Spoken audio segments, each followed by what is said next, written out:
नमस्कार, मैं हूं गिरीश केरोला और आप देख रहे हैं मेरू रेबार।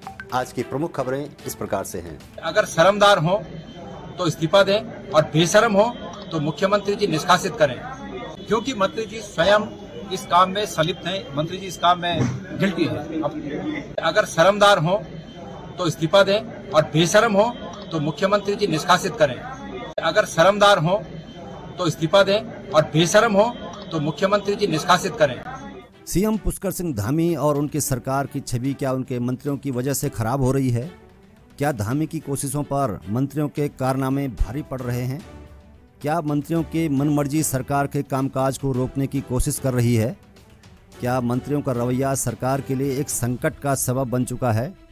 क्या भविष्य में धामी के सामने ये चुनौती है कि वो कैसे मंत्रियों को बचाएं और कैसे सरकार को पाक साफ रख सकें? ये सवाल बहुत गंभीर है और इसलिए मंत्रियों के कारनामों पर लगातार सवाल उठ रहे हैं। देखिए, मैं सहकारिता विभाग में हुए भर्ती घोटालों की अगर बात करूं तो इस सरकार के गठन के पहले जो इसी पार्टी की पहले सरकार थी और यही मंत्री थे, धन सिंह रावत जी मंत्री थे। मैं तब से इस बात को उठा रहा हूं कि सहकारिता मंत्री जी उत्तराखंड के युवाओं की आंखों में धूल झोंकते हुए गलत तरीकों से नौकरियों की बंदरबांट कर रहे हैं, नौकरियां बेच रहे हैं। यही आरोप बाद में उनकी पार्टी के तमाम विधायकों ने लगाया।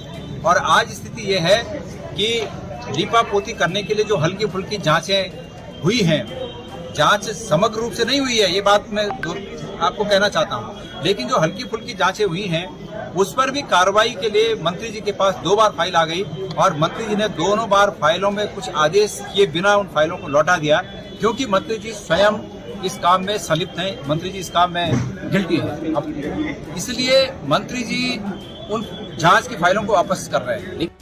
सहकारिता मंत्री धन सिंह रावत के कामकाज को लेकर सवाल पहले से ही उठते रहे हैं। मौजूदा दौर में एक बार फिर वही मुद्दा यानी भर्ती घोटाले का मुद्दा सामने आया है। सहकारिता विभाग में भर्ती घोटाले की जांच भी हुई, इंटरनल जांच हुई, लेकिन इसकी रिपोर्ट कहाँ है? इसका किसी को पता नहीं। रिपोर्ट में क्या निकला इसका भी किसी को कुछ पता नहीं। इसलिए अब डिमांड इस्तीफे की हो रही है और दबाव भी बढ़ गया है कि भाई अगर शर्मदार हो तो इस्तीफा दें और बेशर्म हो तो मुख्यमंत्री जी निष्कासित करें। जो बेशर्म होते हैं उनके लिए निष्कासित ही एकमात्र रास्ता है कि उन्हें निष्कासित किया जाए मंत्रिपरिषद से। उत्तराखंड के युवाओं ने जो अच्छे दिनों के सपने, बड़े नेताओं के दिखाने पर अच्छे दिनों के सपने देखे, उन अच्छे दिनों के सपने इस तरह पूरे नहीं होंगे कि भ्रष्टाचारी मंत्री बने रहें और उत्तराखंड के लोग दर दर की ठोकरें खाते रहे। इसलिए माननीय मुख्यमंत्री जी को अपने अधिकार का प्रयोग करते हुए मंत्रिपरिषद से ऐसे भ्रष्टाचारी व्यक्तियों को निष्कासित करना चाहिए। सहकारिता विभाग में भर्ती घोटाले को लेकर तमाम तरीके के सवाल पहले से भी हैं और इस बीच धामी ने सहकारिता विभाग की समीक्षा भी की है।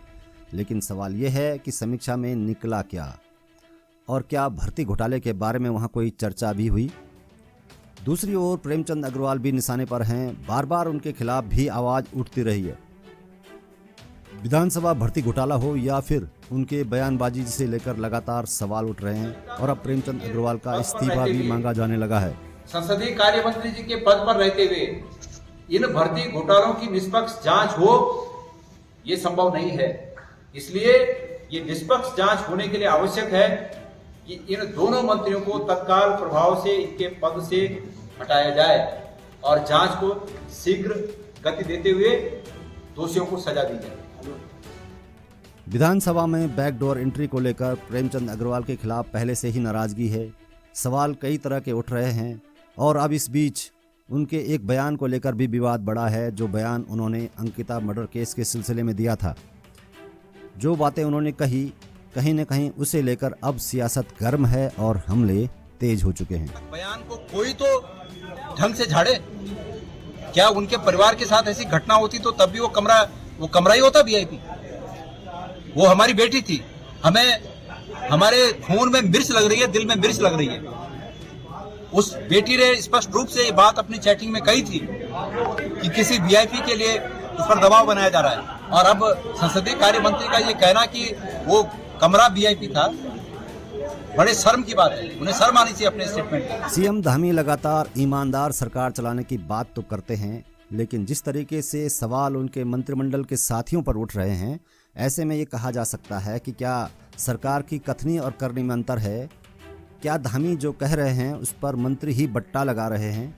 और अगर ऐसा है तो क्या नैतिकता के आधार पर कोई कदम उठाए जाएंगे या फिर धामी कोई एक्शन लेंगे, या यूं ही सब कुछ ऐसा ही चलता रहेगा और उत्तराखंड की जनता यूं ही देखती रहेगी और विपक्ष यूं ही बयानबाजी करता रहेगा?